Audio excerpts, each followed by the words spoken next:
Sa likod ng kapangyarihan, impluwensya at politika, may mga pangalang hindi palaging nasa harap ng kamera, pero sinasabing may malaking papel sa mga desisyong humuhubog sa bansa.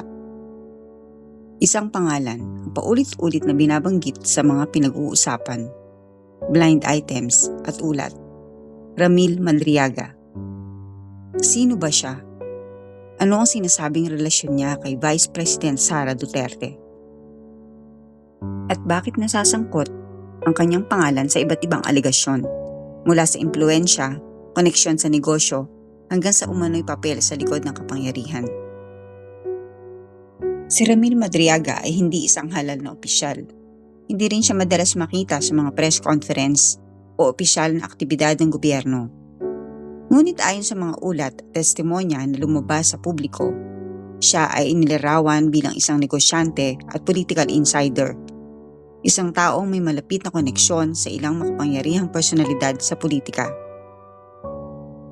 Si Ramil Madriaga ay nagtapos ng law sa San Sebastian College noong 1995, ngunit hindi siya pinalad na makapasa sa bar exam. Siya rin ay miyembro ng Iglesia ni Cristo. Ayon sa kanyang mga pahayag, dati siya nagtatrabaho sa iba't ibang security at intelligence agencies tulad ng National Security Council at National Bureau of Investigation o NBI at Intelligence Service of the Armed Forces of the Philippines o ISAF bilang isang confidential agent. Mahaba ang record ni Madriaga sa ilalim ng batas.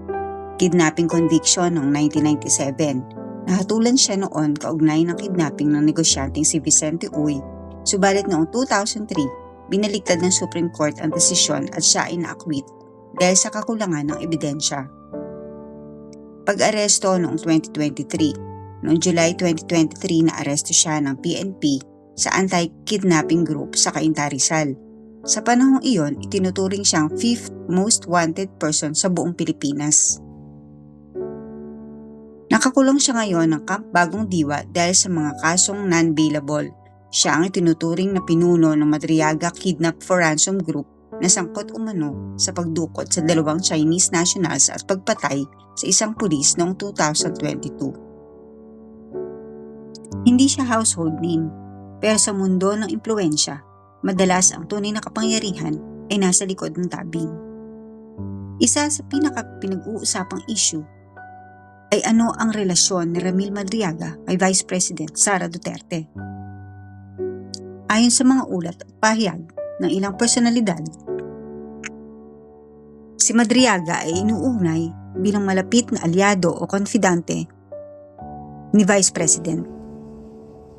May mga nagsasabing siya ay fixer, advisor o middleman, bagamat walang opisyal na titulo o dokumentong nagpapatunay nito.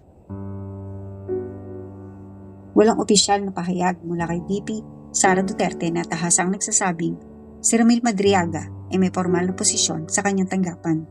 Ngunit sa politika, hindi lahat ng impluwensya ay may papel o appointment. May mga aligasyon na nakikita umano si Madriaga sa mga sensitibong pulong. May access sa mga personalidad at desisyong mataas ang antas. May papel umano sa pag-aayos ng koneksyon sa pagitan ng politika at negosyo. Statement comes after one of Madriaga's lawyers bared that Duterte made 2 visits to Madriaga's detention cell at the Bureau of Jail Management and Penology facility in Camp Bagong Diwa, Taguig. Naisip, nagkakaguluhan po.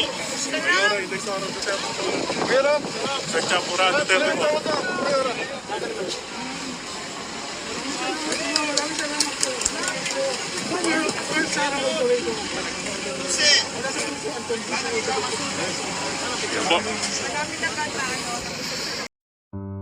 Dito nagiging mas mainit ang usapin.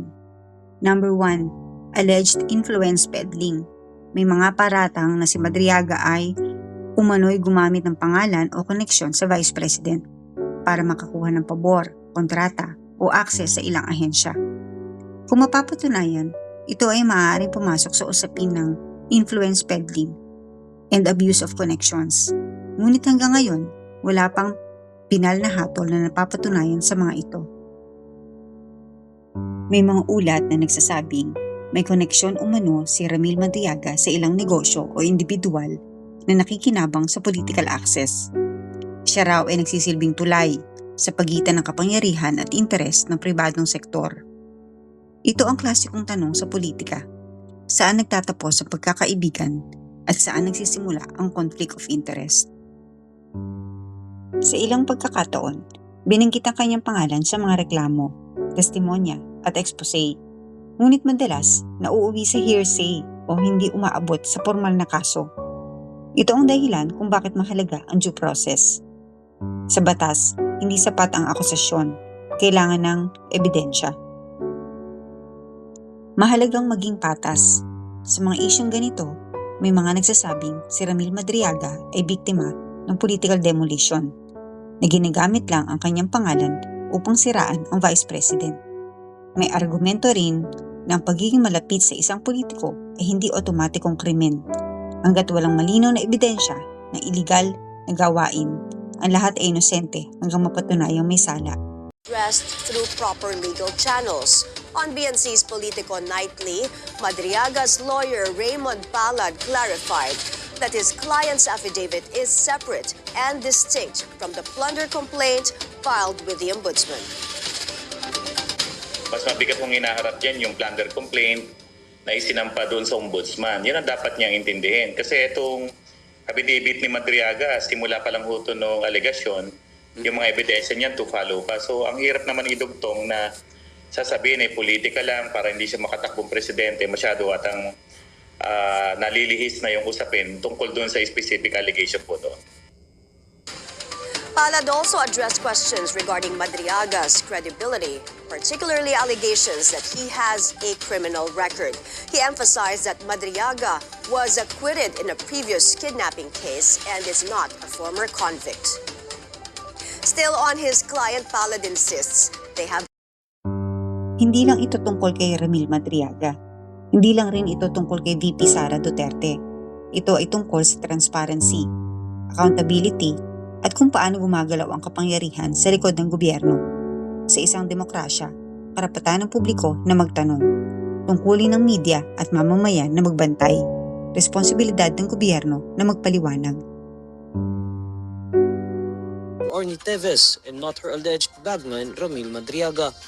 Interior Secretary John Vic Remulla discloses this in response to claims of Raymond Palad, one of Madriaga's lawyers, that Duterte made 2 visits to his client's detention cell to allegedly stop him from exposing her alleged dealings. Madriaga, who said he started serving Duterte as an aide when she was still Davao City Mayor, had claimed in an affidavit submitted before the Office of the Ombudsman that he delivered large amounts of money to various individuals upon her orders. Duterte vehemently denied this, calling the allegations attempts to undermine her possible presidential bid in the 2028 elections. Lords and offshore gaming operators in an affidavit that he subscribed and swore to, I think November 29 of 2025. Attorney Palad, magandang umaga po. Magandang hapon po. And thank you for joining us. Hapon po. Good afternoon po sa inyo sa mga tagapanood ninyo. Yes, Good sir. afternoon po. Yes, sir. Sir, to begin with, sir, can you give us a status of Mr. Madriaga before anything else? Exactly what is his status now? Where is he? And what is his condition? As of now, nakadetain siya sa Annex 2 sa Bikutan facing the kidnapping case sa RTC Manila. Hindi pa po siya convicted na sa prosecution sa evidence pa po yung case niya doon. So he is currently in jail with a pending court case for kidnapping. Ito yung second case nga sa kidnapping, di ba? Tama po. Yung una na-acquit na siya ron eh. I think that was 1997. Tapos ito pong case na to, I think na-detain siya 2022. 2023, sir, I think. Yeah. July 23. Pending pa siya 2023. ngayon. Yes, sir. Yes, sir. But sir, I've scanned through the affidavit that he subscribed and swore to. What exactly do you want to establish with the affidavit, or what is the intention of the affidavit? Well, before we prepared yung affidavit na yon, we asked him to write mismo sa piece of paper yung kanyang mga nalalaman doon sa sinasabi niyang mga pogo money, mga drug money, and other irregularities nung panahon ng panunungkulan niya doon sa team ni VP Sara at ni former President Duterte. So we have 2 sets of handwritten notes niya which we prepared into an affidavit form. Sa dulo, ang tanong ay hindi lamang, sino si Ramil Madriaga? Ang mas mahalagang tanong, ilang Ramil Madriaga pa ang nasa likod ng kapangyarihan? Hindi kilala, hindi halal, pero may impluwensyang humuhubog sa ating kinabukasan. Hanggang hindi malinaw ang katotohanan, mananatiling bukas ang usaping ito. At bilang mamamayan, huwag tayong magsawa sa pagtatanong dahil ang katahimikan ay minsang nagiging kasabwat ng katiwalian.